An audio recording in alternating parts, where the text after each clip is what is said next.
Hello friends. स्वागत है सभी का राहुल जी इस क्लासेस में। तो आज के इस सेशन में हम लोग देखने वाले हैं भारत में ऊर्जा संसाधन के टॉप 35 क्वेश्चन जो कि प्रीवियस ईयर में सभी भी एग्जाम में पूछे गए क्वेश्चन हैं। तो अगर चैनल पर नए हैं तो चैनल को सब्सक्राइब कर लीजिएगा और बेल आइकन को ऑल पे सेट कर लीजिएगा ताकि हमारी आने वाली हर वीडियो का नोटिफिकेशन सबसे पहले आपको मिलता रहे। अगर अगर सेशन अच्छा लगेगा तो वीडियो को लाइक कर दीजिएगा और नहीं अच्छा लगेगा तो डिसलाइक कर दीजिएगा और डिसलाइक करने के साथ कमेंट बॉक्स में ज़रूर बताइएगा कि आखिर क्या है जो आपने डिसलाइक किया है। तो चलिए स्टार्ट करते हैं आज के इस सेशन को बिना देरी के। तो आज का पहला क्वेश्चन है, निम्नलिखित में से कौन ऊर्जा के गैर परंपरागत की श्रेणी में आता है? तो बायोगैस जो है ऊर्जा की गैर परंपरागत स्रोत की श्रेणी में आता है। अगला क्वेश्चन देखते हैं, निम्नलिखित में कौन ऊर्जा का परंपरागत स्रोत नहीं है? तो भूतापीय ऊर्जा जो है ऊर्जा का परंपरागत स्रोत नहीं है। ठीक है। अगला क्वेश्चन देखते हैं, सूची एक को सूची दो से सुमेलित कीजिए। पहली सूची है और दूसरी सूची है। यहाँ पे कुछ परमाणु शक्ति केंद्र के नाम दिए गए हैं और दूसरे साइड में राज्य के नाम दिए गए हैं। तो हमें इनसे मिलाना है कि कौन कौन से किस राज्य में है। तो तारापुर परमाणु शक्ति केंद्र जो है वो महाराष्ट्र में है। ठीक है। और रावतभाटा परमाणु शक्ति केंद्र जो है वो राजस्थान में है। काकरापारा परमाणु शक्ति केंद्र जो है वो गुजरात में है। और कैगा परमाणु शक्ति केंद्र जो है वो कर्नाटक में है। तो इसका जो राइट आंसर हो जाएगा वो सी हो जाएगा, यानी 4 3 2 1। ठीक है। अगला क्वेश्चन देखते हैं, निम्नलिखित में से किस प्रकार की ऊर्जा से सबसे कम वायु प्रदूषण होता है? तो ये जो क्वेश्चन है एसएससी 2011 और 2013 में पूछा जा चुका है। तो सौर ऊर्जा जो है उससे सबसे कम प्रदूषण होता है। अगला क्वेश्चन देखते हैं, भारत में ऊर्जा का प्रमुख स्रोत क्या है? ये भी क्वेश्चन दोस्तों 2011 और 2013 में एसएससी में पूछा जा चुका है। तो भारत में जो ऊर्जा का प्रमुख स्रोत है वो तापीय ऊर्जा है।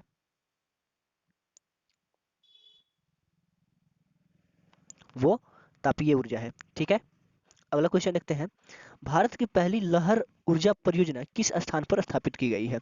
तो भारत की जो पहली लहर परियोजना ऊर्जा परियोजना है वो बीझीन जाम में स्थापित की गई है जो कि कर्नाटक में स्थित है। ठीक है। अगला क्वेश्चन देखते हैं, चेन्नई के समीप कल्पक्कम नामक स्थान पर निम्नलिखित में से किसकी स्थापना की गई है? तो चेन्नई के जो कल्पक्कम नामक स्थान है वहां पे नाभिकीय ऊर्जा संयंत्र की स्थापना की गई है। अगला क्वेश्चन देखते हैं, काकरापारा परमाणु शक्ति केंद्र निम्नलिखित में से किस राज्य में स्थित है? तो काकरापारा जो परमाणु शक्ति केंद्र है वो गुजरात में स्थित है। अगला क्वेश्चन देखते हैं, कैगा में होता है। तो कैगा में क्या होता है? नाभिकीय ऊर्जा का उत्पादन होता है। ठीक है। अगला क्वेश्चन देखते हैं, भारत का प्रथम परमाणु ऊर्जा उत्पादन केंद्र है। तो भारत का जो प्रथम परमाणु ऊर्जा केंद्र है वो तारापुर महाराष्ट्र में स्थित है। अगला क्वेश्चन देखते हैं, भूतापीय ऊर्जा पर आधारित मणिकरण बिजली संयंत्र किस राज्य में स्थित है? तो मणिकरण बिजली संयंत्र जो है वो हिमाचल प्रदेश राज्य में स्थित है। अगला क्वेश्चन देखते हैं, देश में कुल विद्युत उत्पादन में ताप विद्युत का योगदान है। तो ताप विद्युत का जो योगदान है वो 70% है। अगला क्वेश्चन देखते हैं, तलचर एवं इन्नौर उल्लेखनीय है। तो तलचर एवं इन्नौर जो है वो ताप शक्ति संयंत्र हेतु उल्लेखनीय है। ठीक है। अगला क्वेश्चन देखते हैं, निम्नलिखित ताप विद्युत केंद्र एवं संबंधित राज्यों में कौन सुमेलित नहीं है? तो यहाँ पे जो कोरबा है वो छत्तीसगढ़ में है जो कि यहाँ पे मध्य प्रदेश दिया गया है। तो ये आपको सुमेलित नहीं है। बाकी ओबरा उत्तर प्रदेश में है, तलचर उड़ीसा में है एवं विंध्याचल जो है वो मध्य प्रदेश में है। अगला क्वेश्चन देखते हैं, भारत की प्रथम जल विद्युत परियोजना है। तो भारत की जो प्रथम जल विद्युत परियोजना है वो कावेरी नदी पर शिव समुद्रम परियोजना है, यानी ऑप्शन सी इसका राइट आंसर हो जाएगा। चूखा जल विद्युत परियोजना जो कि भारत और भूटान की संयुक्त परियोजना है किस नदी पर स्थित है? तो चूखा जो है भारत और भूटान की जो संयुक्त परियोजना है वो वांगचू नदी पर स्थित है। अगला क्वेश्चन देखते हैं, महात्मा गांधी जल विद्युत परियोजना स्थित है। तो महात्मा गांधी जल विद्युत परियोजना जो है वो कर्नाटक में शरावती नदी पर स्थित है। अगला क्वेश्चन देखते हैं, दुलहस्ती जल विद्युत परियोजना स्थित है।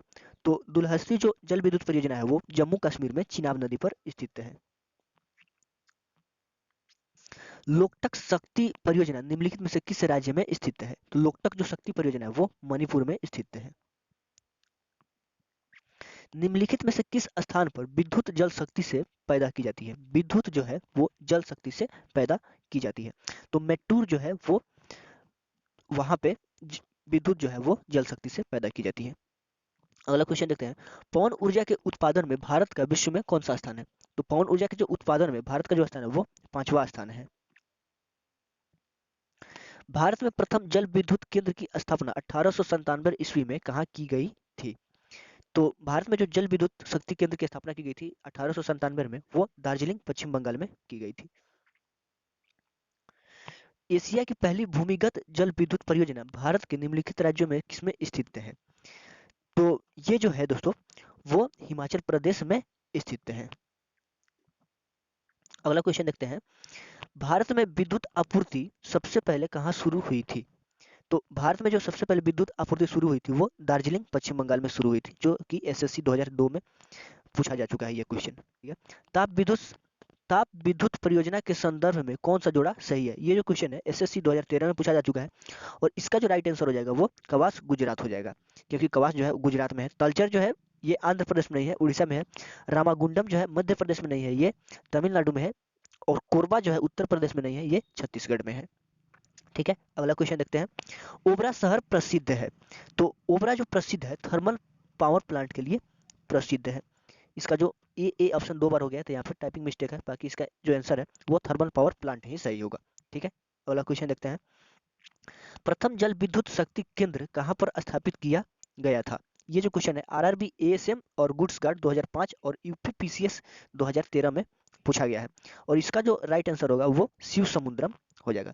जो प्रथम जल विद्युत शक्ति केंद्र है वो शिव समुद्रम में स्थापित किया गया था। अगला क्वेश्चन देखते हैं, निम्नलिखित राज्यों में कौन सा पवन ऊर्जा के उत्पादन में प्रथम स्थान रखता है? तो पवन ऊर्जा के जो उत्पादन में प्रथम स्थान रखता है वो गुजरात राज्य है। यह भी क्वेश्चन यूपीपीसीएस 2013 में पूछा जा चुका है। ठीक है, अगला क्वेश्चन देखते हैं, भारत के वाणिज्यिक ऊर्जा की डैश डैश प्रतिशत पूर्ति कोयले से होती है? तो कोयले से जो पूर्ति होती है वो 67% जो पूर्ति होती है वो कोयले से होती है। यह भी क्वेश्चन बीपीएससी 2008 में पूछा जा चुका है।